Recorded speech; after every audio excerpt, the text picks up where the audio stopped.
다양한 관점이 교차하며 텍스트의 이면을 탐구하는 심도 있는 담론의 장에 오신 것을 환영합니다. 오늘 저희가 파헤쳐 볼 핵심 화두는 아주 근본적이고도 도발적인 질문이죠. 인간이 무언가를 안다는 것은 과연 무엇일까요? 네, 정말 중요한 질문입니다. 사실 이 질문 하나에 오늘 우리가 다룰 모든 철학적 딜레마가 담겨 있다고 해도 과언이 아니죠. 맞습니다. 그래서 이 질문을 바탕으로 오늘 우리는 인공 초지능, 그러니까 AI가 인류의 지식 체계에 미칠 영향에 대한 깊은 철학적 고찰을 다루려고 합니다. 논의의 중심에 있는 쟁점은 꽤 명확합니다. 인공초지능이 제공하는 그 압도적인 연산과 정보 구조가 인간인지의 정보 안정화 과정을 최적화해서 지식의 확장을 이끄는 훌륭한 도구로 남을 것인가? 아니면 그 정보의 해상도가 너무 과도하게 높아짐에 따라 발생하는 이른바 인지적 포화로 인해서 도리어 우리가 어떤 것도 이해할 수 없는 의미의 완전한 붕괴를 초래할 것인가 하는 점이죠. 그렇습니다. 오늘 저는 ASI가 우리의 직관이나 생물학적 상상력을 완전히 초월하더라도 결국 형식적이고 논리적인 구조를 통해서 지의 가능성의 거대한 확장을 이뤄낼 것이라는 입장에 서 있습니다. 저는 그와는 결을 조금 달리하는 관점에서 오늘 논의를 이어가고자 하는데요. 초지능이 가져올 압도적인 정보의 포화 현상은 궁극적으로 의미라는 유기체적이고 생물학적인 한계의 자원을 완전히 고갈시킬 것이라는 입장입니다. 단순히 우리가 더 많은 데이터를 처리하지 못한다는 뜻이 아니라 인류에게 있어서 이해력이라는 개념 자체가 붕괴하는 실존적 상실을 초래할 것이라고 봅니다. 좋습니다. 본격적인 이야기에 앞서서 제 입장의 뼈대를 먼저 세워보죠. 논문에서도 아주 날카롭게 지적한 부분인데 인간이든 인공지능이든 모든 형태의 인지는 철저하게 정보 안정화, 그러니까 인포메이션 스테빌리제이션이라는 메커니즘에 의존하고 있거든요. 쉽게 비유를 하나 들어볼까요? 우리가 카메라로 사진을 찍을 때 아주 무겁고 복잡한 로우 파일 형식의 데이터가 있잖아요. 네, 가공되지 않은 원본 데이터죠. 맞습니다. 하지만 우리 뇌는 우주라는 거대한 로우 파일 데이터를 있는 그대로 전부 처리할 수는 없어요. 그래서 그걸 아주 작고 패턴이 뚜렷한 JPG 이미지로 압축해서 받아들입니다. 그 안정화된 JPG 이미지가 바로 우리가 아는 수학 공식이고 과학적 법칙들인 거죠.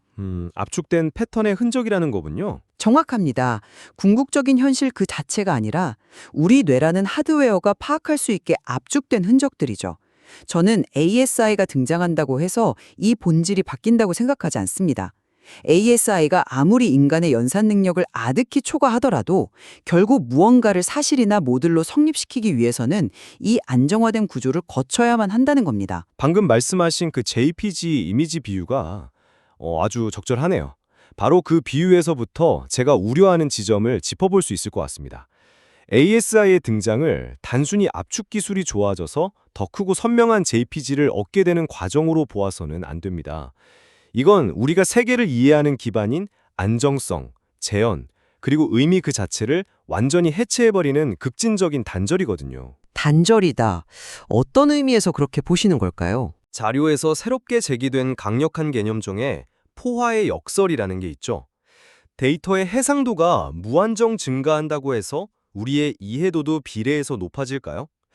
8K, 16K를 넘어서 픽셀이 수조 개에 달하는 초고해상도 이미지를 우리 눈앞에 들이민다고 생각해 보시죠.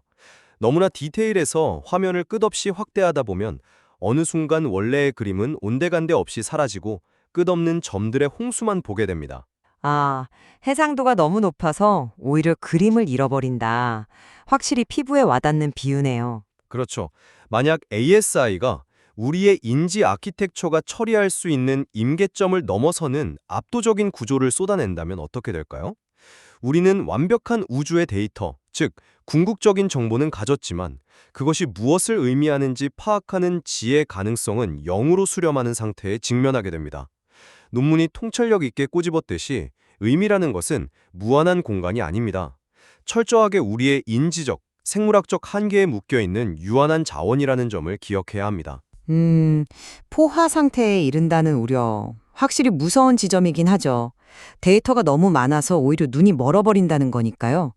하지만 그 의미의 붕괴라는 우려는 결국 우리가 현상을 일상적인 직관으로 머릿속에 그릴 수 있느냐 없느냐의 문제에 너무 얽매여 있는 것 아닐까 싶습니다. 직관에 너무 얽매여 있다고요? 네, 텍스트에서도 직관 없는 구조에 대해 언급하고 있지 않습니까? 인지적인 의미나 심상이 옅어진 상태에서도 구조적 타당성은 얼마든지 유지될 수 있습니다. 4차원 하이퍼큐브, 그러니까 초입방체를 한번 떠올려 보시죠. 우리는 3차원 공간에 살고 있기 때문에 머릿속으로 4차원 도형을 완벽하게 시각화할 수 없잖아요. 여기서 우리의 직관은 완전히 실패합니다. 네, 상상하기 어렵죠. 하지만 그렇다고 해서 우리가 4차원 공간을 모른다고 하나요? 아닙니다. 수학적으로는 그 도형의 부피와 좌표, 기하학적 성질을 완벽하게 계산해냅니다. 직관이 없어도 형식적인 지식은 성립하는 거죠. 양자역학의 수학적 형식주의나 4차원 도형의 사례를 드신 것은 훌륭한 접근입니다. 직관이 무너진 자리에서도 수학을 통해 일관성을 유지하며 지식을 쌓아온 인류의 역사가 있으니까요. 하지만 제가 강조하고 싶은 건 ASI가 가져올 급진성은 전혀 다른 차원의 기하학이라는 겁니다. 전혀 다른 차원이다. 네, 4차원 하이퍼큐브는 비록 상상할 수는 없어도 여전히 인간이 만들어낸 수학적 공리라는 토대 위에서 공유된 지혜 가능성을 유지하고 있습니다. 인간의 규칙 안에서 작동한다는 뜻이죠. 그런데 텍스트가 경고하는 진정으로 급진적인 지능은 단순히 생각의 속도를 높이는 것이 아니라 그 안정성과 의미를 규정하는 기준 자체를 재정의해버립니다. 기준 자체를 바꾼다는 건 구체적으로 어떤 의미로 보시는 건가요? 말 그대로 인간의 인지 아키텍처와 전혀 호환되지 않는 외계의 논리 구조를 띌 수 있다는 뜻입니다. 공유된 지혜 가능성이 1%도 없는 정보의 덩어리가 과연 우리에게 지식이나 과학적 모델로서 기능할 수 있을까요? 우주의 절대적인 진리를 담고 있을지는 몰라도 우리 인류의 뇌에는 그저 지지직거리는 TV 노이즈로밖에는 인식되지 않을 겁니다. 번역기조차 될 수 없는 그 구조를 과연 우리의 지식체계라고 부를 수 있을지 저는 깊은 회의감이 듭니다. 인간의 뇌에는 노이즈로 보일 것이다. 굉장히 흥미로운 각도입니다. 그런데 그 부분에 대해서 텍스트의 근본 원칙을 다시 한번 상기해 볼 필요가 있습니다.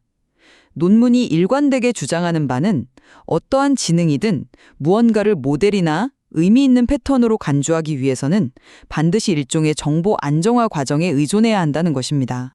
네, 텍스트에 그렇게 나와 있죠. 이 말은 즉 AI가 도출해내는 결과물 역시 맹목적인 데이터의 덩어리가 아니라 그 자신만의 고도로 정교한 논리적, 수학적 안정화를 거친 결과물이라는 뜻입니다. AI 내부에서는 안정이 되어 있겠지만 인간에게는 여전히 혼돈이지 않겠습니까? 바로 그 지점인데요. 인간의 뇌가 그 모든 중간 연산 과정을 직접적으로 따라가지 못한다고 하더라도 결과적으로 우리는 AI가 도출해낸 결론의 압도적인 예측력과 통제력을 현실에서 확인하게 될 것입니다. 인간의 지혜 가능성의 창문이 좀 작을지언정 그 창문 자체가 깨져버리는 것은 아니라고 봅니다. 지식을 생산하고 검증하는 주체가 이제 인간 단일종의 두뇌에서 인간과 인공지능이 결합된 거대한 협력적 인지 시스템으로 진화하고 확장되는 과정으로 이해해야 하지 않을까요? 협력적 인지 시스템이라는 프레임은 매우 낙관적이고 매력적으로 들립니다. 하지만 잠깐만요. 방금 하신 말씀은 생각할수록 조금 오싹한 구석이 있습니다. 우리가 그 결론에 예측력과 통제력만 취한다고 하셨는데 그게 바로 제가 말한 포화가 가져오는 비극의 핵심입니다. 개념적, 기술적인 확장은 필연적으로 포화의 위험을 동반하죠. 어떤 비극을 말씀하시는 건가요? 더 많은 구조가 항상 더 많은 이해를 의미하지 않는다. 이 문장을 곰곰이 씹어볼 필요가 있습니다. AI가 스스로 정보를 완벽하게 안정화시켜서 어떤 기가 막힌 해결책을 내놓았다고 가정해보죠. 암을 정복하는 신약 구조든 기후위기를 해결할 대기 조작 방정식이든 말입니다. 그런데 정작 인간의 뇌는 그것이 왜 작동하는지 어떤 원리인지 단 하나도 해석할 수 없다면 어떨까요? 해석할 수 없어도 결과적으로 병이 낫고 기후가 안정된다면 지식으로서의 효용은 다한 것 아닐까요? 실용적인 효용은 있겠죠. 하지만 그걸 이해했다고 말할 수는 없습니다. 의미라는 것은 뇌라는 생물학적 그릇에 담길 때만 존재하는 겁니다. 그릇의 크기는 정해져 있는데 폭포수처럼 데이터를 들이부으면 물이 차오르는 게 아니라 그릇 자체가 튕겨져 나가버리죠. 픽셀이 아무리 정교해도 전체 그림의 맥락을 파악할 수 없다면 의미는 완전히 증발해버리는 제로섬 게임과 같습니다. 의미가 증발해버린다는 우려, 확실히 인간의 자존심과 존재 이유를 건드리는 묵직한 논점입니다. 하지만 저는 그 의미라는 단어의 정의에 얽매여서 더 큰 구조를 놓치고 있는 것은 아닌지 되묻고 싶습니다. 아까 말씀하신 픽셀 비유로 다시 돌아가 볼까요? 네. 우리가 픽셀들의 홍수 속에서 원래의 형상, 즉 직관적인 의미를 잃어버렸다고 치죠.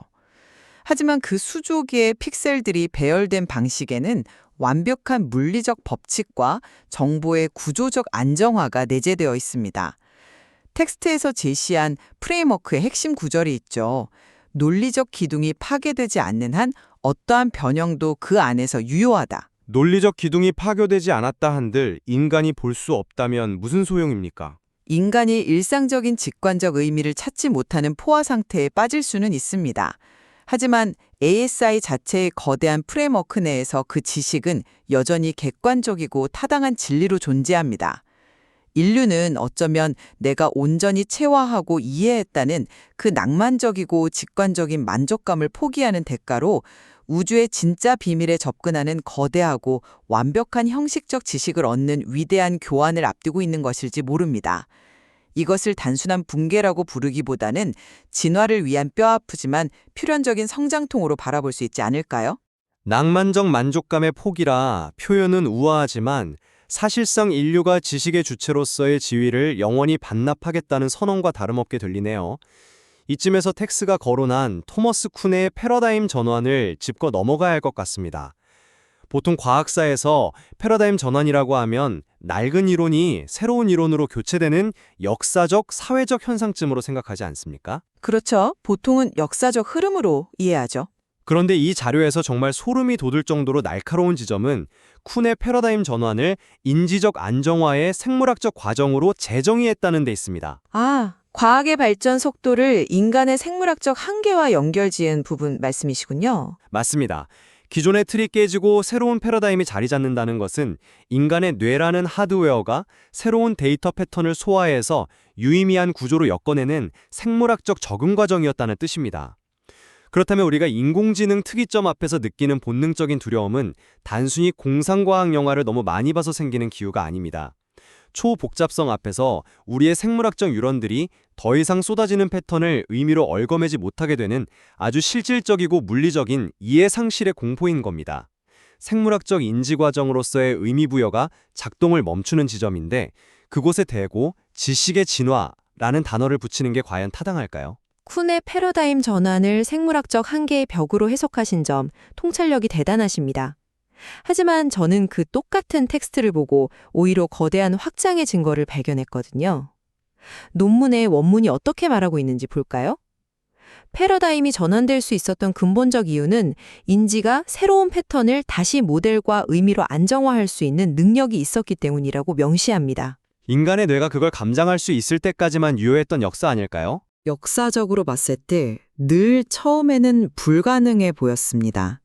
19세기 말의 물리학자들에게 아인슈타인의 상대성 이론이나 양자역학의 확률론은 그야말로 머리가 터질 것 같은 인지적 포화를 일으키는 귀괴한 대상이었죠. 하지만 인류는 어떻게 했습니까? 기존의 상식을 버리고 텐서 미적분학이나 힐베르트 공간 같은 새로운 수학적 언어를 발명해서 기어이 그 혼돈을 뇌가 납득할 수 있는 형식으로 안정화시켰습니다. 네, 그런 역사가 있었죠. 저는 AI와의 조우도 이와 본질적으로 같다고 봅니다. 초반에는 압도적인 해상도로 인해 우리가 완전히 압도당하고 인지적 포화를 겪겠죠. 하지만 인간의 인지 아키텍처는 유연합니다. 우리는 AI가 던져주는 도구와 새로운 형식 논리를 통해 그 낯선 패턴을 다시 안정화하는 법을 배울 겁니다. 이것은 생물학적 이해의 단절이 아니라 인지적 안정화의 무대를 우주적 스케일로 넓히는 도약입니다. 인간인지의 유연성에 대한 신뢰는 높이 평가합니다만 텍스트가 아주 명확하게 선을 긋고 있는 부분을 놓치고 가신 것 같습니다. 바로 인간적 지혜 가능성의 창 내부에서의 확장과 그 창 밖으로의 표류, 드리프트의 차이점입니다. 상대성 이론과 양자역학은 직관을 산산조각 냈을지언정 결국 수학이라는 인간이 만든 도구를 통해 우리 창문 안으로 들어왔기 때문에 안정화가 가능했습니다. 창문 안으로 들어왔다. 네. 하지만 AI가 창출할 구조는 우리의 생물학적 하드웨어가 억지로 늘린다고 해서 담을 수 있는 범주를 아예 벗어나 있습니다. 자료의 핵심 질문을 떠올려 보시죠.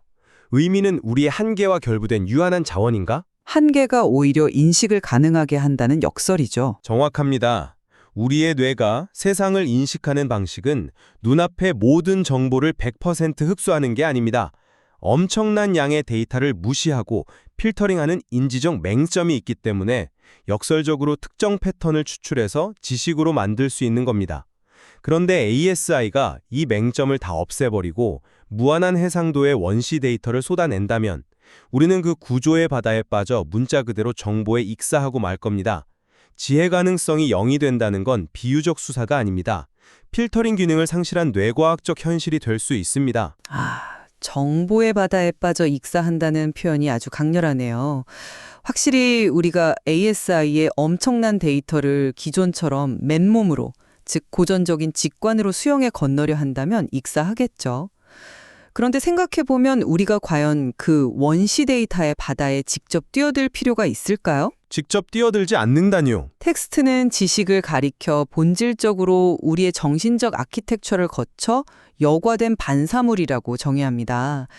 이 관점을 적용해 본다면 ASI는 우리에게 무한한 원시 데이터를 냅다 던지는 게 아닐 겁니다. 오히려 ASI 자체가 거대한 필터 역할을 해서 한 차례 고도로 안정화시킨 최종 형태의 법칙이나 모델을 우리에게 제공하겠죠. 다시 말해 정보의 해상도가 높아져서 생기는 그 끔찍한 포화 현상은 ASI가 자신의 연산 공간 안에서 알아서 해결하고 인간에게는 직관적으로 상상할 수는 없어도 수학이나 논리적 일관성은 완벽하게 보장된 정수만을 넘겨줄 것이라는 얘기입니다. ASI가 친절하게 다이제스트 버전을 만들어줄 거라는 말씀이시군요. 다이제스트라기보다는 아주 순도 높은 형식적 구조물이죠. 저는 이것이 인간의 인지적 한계 안에서도 충분히 호환될 수 있는 형식적 지혜 가능성의 유지라고 봅니다. 궁극적인 정보 속에서 우리가 맹목적이 되거나 길을 잇는 게 아니라 불순물이 섞인 직관을 덜어내고 오직 논리와 형식이라는 가장 순수한 형태의 지식만을 향유하게 되는 겁니다. 논리와 형식의 순수한 향유라. 솔직히 말씀드리면 바로 그 지점에서 가장 깊은 실존적 두려움이 밀려옵니다. ASI가 완벽하게 정제해준 그 최종 형태의 법칙을 인간이 받아들였다고 가정해봅시다. 그런데 만약 그 결론에 도달하는 중간 과정을 우리 인간의 뇌가 전혀 쫓아갈 수 없다면 우리는 정말로 그 지식을 이해한 것일까요? 아니면 단순히 맹신하고 있는 것일까요? 맹신이라는 단어는 과학에서 금기어에 가까운데 아주 날카로운 지적이네요. 텍스트에 이런 멋진 문장이 나오죠. 우리의 가장 정교한 이론들은 통찰의 성취인 동시에 신념의 표현이다. 저는 이 문장이 지금 우리의 논의를 완벽하게 관통한다고 봅니다. ASI가 제시하는 결과물을 우리가 원리도 모른 채 그저 통계적으로 보장되니까 예측력이 완벽하니까 하면서 받아들이게 된다면 과학적 지식은 통찰의 성취라는 본질적인 특성을 완전히 상실하게 됩니다. 더 이상 과학이 아니라 맹목적인 신념, 일종의 하이테크 종교로 전락해버리는 거죠. 하이테크 종교요? 네. 이것이 바로 제가 끊임없이 우려하는 의미의 붕괴, 즉 이해력의 죽음입니다. 아무리 안정화된 완벽한 우주의 구조가 눈앞에 존재하더라도 그것이 인간의 인지 한계를 넘어서서 영원히 번역 불가능하다면 그건 더 이상 인류의 지식이 아닙니다. 신이 내려준 신탁에 불과하죠. 텍스트가 집요하게 파고드는 이 단절의 위험성은 인간이라는 종이 지식을 추구해온 역사와 그 본질 자체를 뿌리채 흔들고 있습니다. 신탁이라는 표현을 쓰시니 정말 서늘해지네요. 우리가 창조한 도구 앞에서 역설적으로 우리의 지적 주체성이 시험대에 오르는 광경이 그려집니다. 이제 어느덧 오늘 우리가 나눈 팽팽한 논의를 하나로 갈무리해 볼 시간이 된 것 같습니다. 네, 시간이 벌써 그렇게 됐네요. 동일한 텍스트, 동일한 철학적 전제를 바탕으로 우리는 인공초지능이라는 미증유의 존재가 인류의 인지와 지식에 미칠 영향에 대해 참으로 깊고 다양한 각도의 담론을 나누었습니다. 저는 정보 안정화라는 근본 원칙이 존재하는 한 비록 인간의 직관이 미치지 못할지라도 ASI는 지혜 가능성을 붕괴시키는 것이 아니라 거대한 형식적 구조의 연장선에서 지식의 폭발적 진보를 이끌 것이라는 입장을 견지했습니다. 반면 방금 신탁이라는 뼈아픈 비유로 짚어주셨듯이 정보 해상도의 극한이 가져오는 인지적 포화 현상과 우리의 생물학적 한계에 묶인 의미 자원의 고갈이 결국 근본적인 이해력의 상실을 초래할 수 있다는 예리한 반론을 펼쳐주셨습니다. 네, 오늘 논의를 통해 확실해진 것은 ASI의 도래를 단순히 연산 속도가 빨라지는 기술적 업그레이드 정도로 치부할 수 없다는 사실입니다. 비록 우리는 ASI가 가져올 궁극적인 결과가 지식의 확장일지 상실일지에 대해서는 뚜렷한 시각차를 보였지만 논문이 던지는 가장 심원한 문제의식에는 깊이 공감하고 있습니다. 바로 인간의 인지적 아키텍처가 과연 무엇을 안정된 사실과 의미로 간주할 것인가 라는 생물학과 철학의 교차하는 가장 근본적인 한계선에 도달해 있다는 사실 말입니다. 맞습니다. 과연 인류는 한계 없이 쏟아지는 궁극적인 정보의 홍수 속에서 이해력의 포화 현상을 겪으며 의미의 길을 잃고 말 것인지, 아니면 직관의 포기를 감수하고서라도 형식적이고 거대한 새로운 지식의 패러다임을 당당히 포용하게 될 것인지, 오늘 이 자리에서 어느 한쪽이 절대적인 진리라고 섣부른 결론을 내리지는 않겠습니다. 이 자료가 담고 있는 철학적 딜레마는 단칼에 베어낼 수 없을 만큼 복잡하고도 섬세한 문제니까요. 인류가 맞이할 이 거대한 지식과 인지의 경계선 위에서 우리는 어떤 선택을 해야 할지, 그리고 안다는 것의 의미를 어떻게 지켜낼 것인지는 오늘 이 담론의 여정을 함께해 주신 청취자 여러분의 숙고에 맡겨두는 것이 가장 아름다운 마무리가 될 것 같습니다. 동감합니다. 듣고 계신 여러분께서도 오늘 우리가 다룬 이 매혹적이고도 묵직한 인지와 지식의 한계를 스스로 찬찬히 곱씹어 보시기를 권해드립니다. 심도 있는 지적 탐험에 동행해 주셔서 감사합니다.